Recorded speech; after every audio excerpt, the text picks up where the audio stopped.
Great. We don't have a Monarchy jingle, I'm realizing. Oh. But, you know, there's some Build Back Better, some New World Order. We'll just go with that for now, I guess. Build back better. Build back better. Build back better. We will build Babylon better. This time, a new world order. A new world order. A new world order. And it fits because the new king. The new king. Yeah, you know, before you get into the Destiny Stone, I did just want to very quickly mention, you know, as a segue from gun control, I know a lot of our non-American listeners, the whole gun topic is sort of, I don't know, some like it, some don't understand it. But, you know, guns are very important to the sort of legacy, the spiritual and literal ancestry of Americans, because as we know, we've got the new king. He's the king of the Commonwealth. He's not just the king of England. He's king of the Commonwealth, which includes like a big list of countries, including Canada, Australia, a bunch of the Caribbean islands, places all over the world are technically still part of the monarchy, which is a weird part of the world we live in. But and so Americans, you know, our obsession with guns or our passion about defending those rights is because we actually had to shoot some to get our independence. We had to take our freedom. We had to take our independence from England. Given to us. Yeah, you know, all these other members of the Commonwealth, they were kind of set free in a way without having to fight for it. And on that topic, news.com.au, Antigua and Barbuda joins growing list of nations plotting to abandon the monarchy after Queen's death. Uh-oh, Gons. Antigua and Barbuda has joined the growing list of nations planning to turn their backs on the monarchy. Listen to the language here.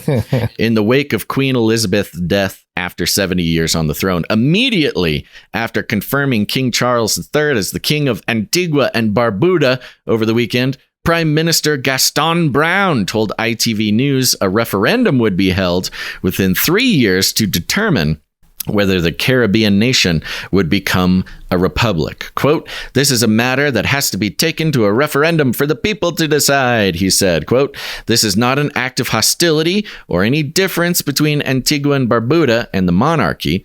He added that it would be, quote, "a final step to complete the circle of independence to become a truly sovereign nation," and that it did not, quote, "represent any form of disrespect to the monarchy." That's He's really hammering that point home right there. That's some weaving. Although the timing's interesting. Yeah, the timing is interesting. He's saying there's no hostility, but you had to wait until the queen died. Yeah.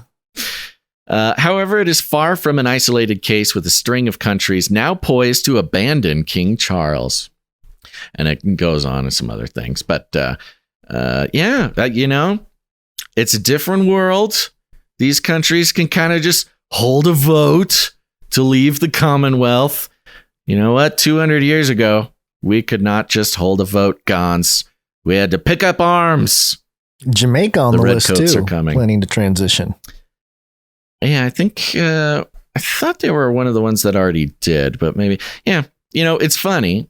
It's like Canada, Australia, still under the monarchy, and then like a bunch of Caribbean islands. Yeah, and that's mainly it. Where was Epstein Island? In the Caribbean. Yeah, that's what I thought. Yeah, yeah.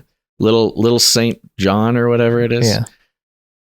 Anyways, so there you go. Okay. It's a different world, Gons. This is the new world order. It is the new world order. To get out from under the monarch anymore. Well, they're creating, it feels like they're bringing up old stuff to create a new modern mythology. And kings and queens and monarchs do that, but more so with old rocks. Walesonline.co.uk. The headline here: what is the Stone of Destiny at King Charles III's coronation? The legendary history of the Scone Block. Stone of Destiny. I think that was in Avengers Infinity War.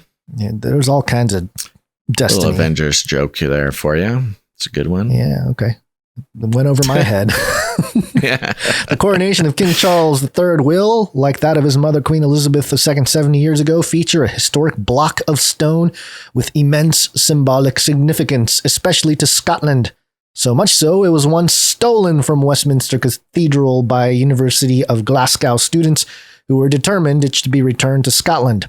The Stone of Destiny, also known as the Stone of Scone, or the Coronation Stone, was a sacred ancient symbol of Scotland's monarchy. Stone of Scone sounds like a joke name I would have made up on this show. The Stone of Scone sounds like a tasty bread thing. Okay. So Scottish legends say the block of rock. This guy really loves it. The Scottish legends say the block of rock is actually the biblical stone of Jacob from the book of Genesis. According to the Old Testament, Jacob was using the stone as pillow when he had his famous vision of a stairway leading to heaven, which became known as Jacob's Ladder. Legends have it that the Stone of Jacob was brought to Ireland via Egypt and Spain, either by the prophet Jeremiah or a pharaoh's daughter. It was then reputedly taken to Scotland by Fergus, the legendary first king of the Scots, in around 500 AD. It's believed the stone spent its first few years in Scotland in Argyll and on the Isle of Iona, the symbolic center of Scottish Christianity and the burial place of 48 Scottish kings, 8 Norwegian kings, and 4 Irish kings. Yeah, Isle of Iona is a really interesting place, actually. Yeah. We could do a whole episode of CCR on the Isle of Iona. Yeah. Lots of trippy sort of Christian miracle-y stuff going on there. In 841 AD, it was brought to the now ruined Scone Abbey in Scone near Perth. The red sandstone block was used for centuries in the inauguration of Scotland's kings until King Edward I seized the stone from the Scots in 1296 during the First Scottish War of Independence. Edward Longshanks had it built. I like that name. Edward Longshanks. Had it built it's into like Longbottom. It's in parentheses, so I think it's a nickname. Had it built into a new throne at Westminster. Since then, it has been used in the coronation ceremonies of all the monarchs of England and then the United Kingdom. It was finally officially returned to Scotland a quarter of a century ago. However, it was unofficially returned to Scotland by nationalist students in the 1950s. Who audaciously liberated it from Westminster Abbey on Christmas Day in 1950. Man, sounds like terrorism. Sounds like maybe some setup for maybe some Christian nationalism stuff. Yeah, just looking back at history. It will now return to London for the coronation of King Charles III in line with an agreement with the people of Scotland. The stone will be transported from its present home in Edinburgh Castle to the Abbey in London in time for the ceremonial crowning of the new monarch. The last time it was used for such a function was in 1953 for the crowning of the new king's mother, who died on Thursday in Balmoral, Scotland. And they have a picture of this throne. I gotta tell you, Basil, it is a mighty throne. It's got some... It's pretty interesting. Yeah, I was trying to figure out how they would make a throne out of the rock. Basically, they built a big throne chair thing, and the rock is like on a little shelf underneath. Yeah, where you would sit. Underneath the butt part. Yeah, the butt part. It's being held up by 4 lions. Yeah, 4 lions. Historic Environment Scotland this week confirmed that the historic stone would make the 500-mile journey, heading south for a third time. Spokesman said the Stone of Destiny would go to the Abbey reading for the coronation, and then it be returned to Scotland. It would be returned to Scotland, where it is usually on display in the castle's crown room, along with other historic items. The coarse-grained pinkish buff sandstone was returned to Scotland on St. Andrew's Day in November 1996 after years of campaigning and one audacious theft. On Christmas Day 1954, Scottish students took the stone, and 3 months later, it turned up at the altar of Arbroath Abbey. Once the police found out about it, the stone was returned to Westminster. The story of the theft of the Stone of Destiny by Glasgow University students was made into a film in 2008. Great. Thanks. That's a pretty epic senior project. I know. Well, yeah, you get a movie made out of it too. So yeah, what's your senior project? Oh, I'm gonna steal the Stone of Destiny from the Queen of England. It belongs to the Scots. 1950 would have been the King of England at that time. So there you go. That's the Stone of Destiny making its rounds again. And I'm sure, King Charles III gets his superpowers because he'll touch the stone or something. I don't know. Well, that is one thing really fascinating to me about the monarchy, and one piece of, I think, sort of culture that held over to America in a way. Mm-hmm. And that is the sort of ritualistic, almost occult obsession. Rituals. Yeah, Straight up. With artifacts. Yeah. Tradition is one thing, but I would be curious to read about, why. What is does it imbue some sort of power? Is it considered purely symbolic? I mean, I'm sure it's a little bit of both, depending on who you talk to. If it gives you the ability to open up stairways to heaven, I mean, hey, yeah, very Tower of Babel. That's part of the Isle of Iona. Apparently, there's this really big staircase. It's one of these.